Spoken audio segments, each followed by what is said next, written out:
Hi hello welcome back to my YouTube channel Jam talkies.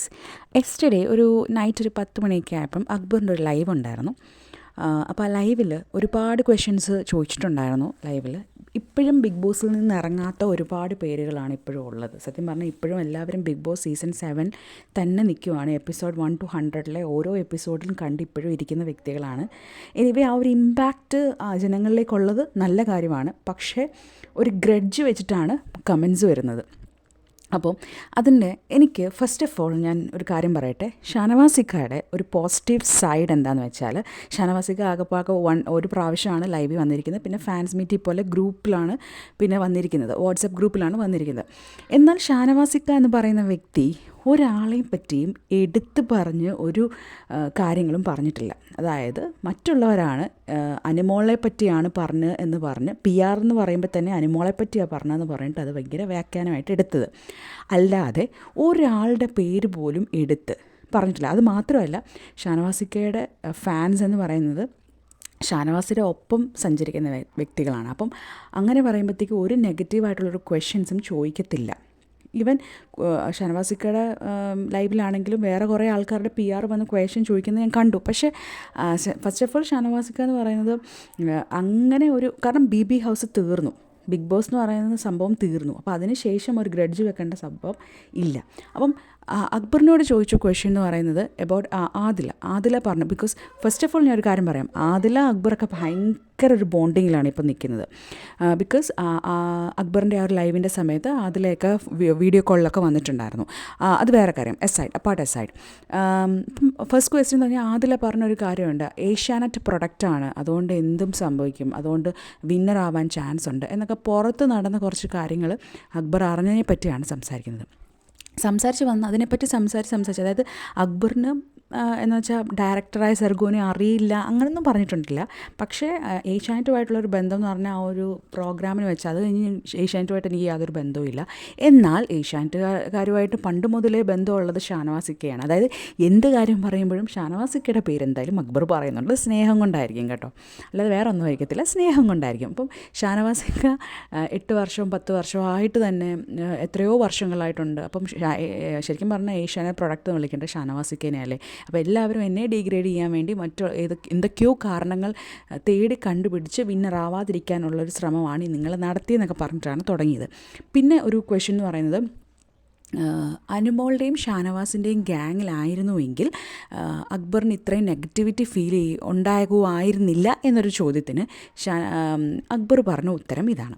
അതായത് അക്ബർ പറഞ്ഞത്, Akbar is very happy for that bullying gang. അതായത് bullying ഗ്യാങ്ങിൽ വന്നുപെട്ടത് അക്ബറിന് ഇപ്പോഴും സന്തോഷമേ ഉള്ളൂ എന്നാണ് പറയുന്നത്. അതായത് ബുള്ളിങ് ഗ്യാങ് ആരൊക്കെയാണെന്നറിയാമല്ലോ, ആര്യൻ, ജിസൈൽ, റന, അപ്പാനി, അങ്ങനത്തെ ആ ഒരു ഗ്യാങ്ങിൽ because they are very raw and real എന്നാണ് പറയുന്നത്. എന്ന് വെച്ചാൽ ഉദ്ദേശിച്ച് വരുന്നത് മറ്റേ ആൾക്കാർ, അതായത് അനു, ഷാനവാസ്, ആദില, നൂറ, ഇവരൊക്കെ റിയലും അല്ല റോയും അല്ല എന്നാണ് ഉദ്ദേശിച്ച് വരുന്നത്.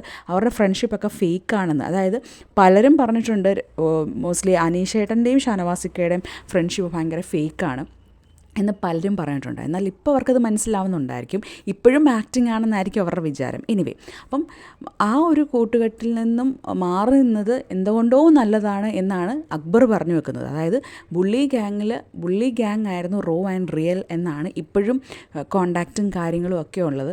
അപ്പം പറഞ്ഞു വരുന്നത് അവരുകൾ തമ്മിൽ ഒരു കോണ്ടാക്ട്സും പുറത്തിറങ്ങിയിട്ടില്ല, അപ്പോൾ അവർ ഫേക്കായി നിൽക്കുകയായിരുന്നു എന്നാണ് അതർ സൈഡ് ഓഫ് അക്ബർ ഉദ്ദേശിക്കുന്നത്. എനിവേ, അതെന്ത് പറഞ്ഞോട്ടെ, അനുമോളും ഷാനവാസിക്കയും അക്ബർ, ആദില, നൂറയുടെ കാര്യം എന്ത് വേണമെങ്കിലും പറഞ്ഞോട്ടെ, അതിൻ്റെ ഇടയ്ക്ക് ഷാനവാസിക്കേനെ ഇങ്ങനെ ഇട്ട് കൊട്ടുന്നുണ്ടായിരുന്നു. പക്ഷേ എന്നാൽ കൊട്ടുന്നുണ്ടോയെന്ന് ചോദിച്ചാൽ ഇല്ല, എന്നാൽ കൊട്ടുന്നുണ്ടോയെന്ന് ചോദിച്ചാൽ നമുക്ക് കാണുന്നവർക്ക് മനസ്സിലാവുന്നുണ്ട്.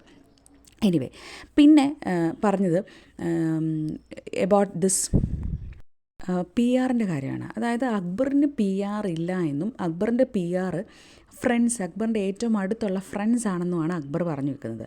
അപ്പം ഒരുപാട് പേര് കമൻറ്റിൽ ചോദിക്കുന്നുണ്ട്, ചിന്ത PR അല്ലായിരുന്നു ചോദിക്കുന്നുണ്ട്. അതിനൊന്നും അക്ബർ റിപ്ലൈ കൊടുക്കുന്നില്ല.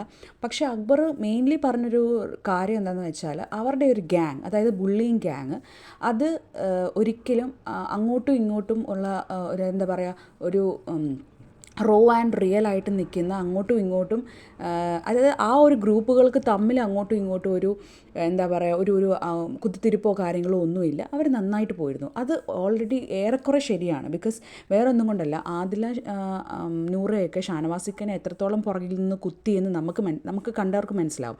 പക്ഷേ അതുപോലെ തന്നെ മറ്റേ ബുള്ളിങ് ഗ്യാങ്സായ ശരത്ത്, അപ്പാനി, ജിസേൽ, ആര്യൻ, അവർ തമ്മിൽ അങ്ങോട്ടും ഇങ്ങോട്ടും ഒരു കുത്തിത്തിരിപ്പിൻ്റെ ഒരു സംഭവം വന്നിട്ടില്ല. ഏറ്റവും കൂടുതൽ കുത്തിത്തിരിപ്പ് അവിടെ ഉണ്ടാക്കിയത് എബൌട്ട് ദി ഗ്യാങ്ങിലുള്ളെങ്കിൽ അത് ആദിലയായിരിക്കും അല്ലേ. ആദില കൂടെ നിന്ന് ചതിച്ചു എന്നുള്ളൊരു സംഭവം മെയിൻലി നമുക്കുണ്ട്. അപ്പം ആ ഒരു പറഞ്ഞതിൽ മാത്രം എനിക്ക് കുറച്ച് വ്യക്തമായിട്ട് തോന്നിയ ഒരു കാര്യം എന്ന് പറഞ്ഞാൽ, അതായത് ആ ഒരു ബുള്ളിങ് ഗ്യാങ്ങുകൾ തമ്മിൽ മറ്റുള്ളവർക്കെതിരെ ബുള്ളി ചെയ്യുന്നല്ലാതെ അവർ തമ്മിലുള്ളൊരു കോണ്ടാക്റ്റ് അത് എന്താ പറയുക, ഒരു നല്ല പെർഫെക്റ്റ് ആയിരുന്നു എന്ന് എനിക്ക് ഫീൽ ചെയ്തു. എന്താണ് നിങ്ങൾക്ക് ഫീൽ ചെയ്യുന്നുള്ളത് നിങ്ങൾ കമൻറ്റ് ചെയ്യുക. സോ ആരുടെ ലൈവിലാണെങ്കിലും, ഇപ്പോൾ ഷാനൂക്കയുടെ ലൈവിലാണെങ്കിൽ പോലും ഷാനൂക്ക എന്ന് പറയുന്ന വ്യക്തിയുടെ ഒരു ക്വാളിറ്റി അല്ലെങ്കിൽ ഗുഡ് ഒരു സംഭവം എന്താ, പോസിറ്റീവ് സൈഡ് എന്താണെന്ന് വെച്ചാൽ ഒരാളെ പറ്റി എടുത്തെടുത്ത്, അതായത് ഇന്ന ആൾ, ഇപ്പം അനീഷേട്ടനെ പറ്റി ചോദിക്കുവാണെങ്കിൽ മാത്രം അനീഷേട്ടൻ്റെ കാര്യം പറയും. ബാക്കി ആരെയും പറ്റിയും ഒരു നെഗറ്റീവായിട്ടൊരു വേർഡ് പോലും അദ്ദേഹത്തിൻ്റെ വായിൽ നിന്ന് വന്നിട്ടില്ല എന്നുള്ളതാണ്. പക്ഷെ മറ്റുള്ളവരുടെ ലൈവിലൊന്നും അതുപോലല്ല.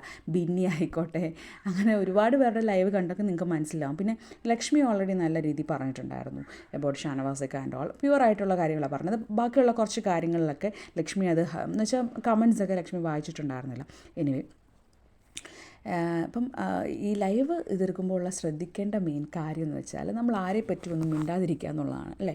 നമുക്ക് ആവശ്യത്തിനുള്ള കാര്യങ്ങൾ പറയുക. അത് മാത്രമല്ല, ആരും ഇപ്പം മനസ്സിലാക്കാത്തൊരു കാര്യം എന്ന് പറഞ്ഞാൽ, ഈ കണ്ടസ്റ്റൻസ് അല്ല ബാക്കിയുള്ള ആൾക്കാർ ഇതുവരെ മനസ്സിലാക്കിയിട്ടില്ല ബിഗ് ബോസ് തീർന്നു എന്നൊരു സംഭവം.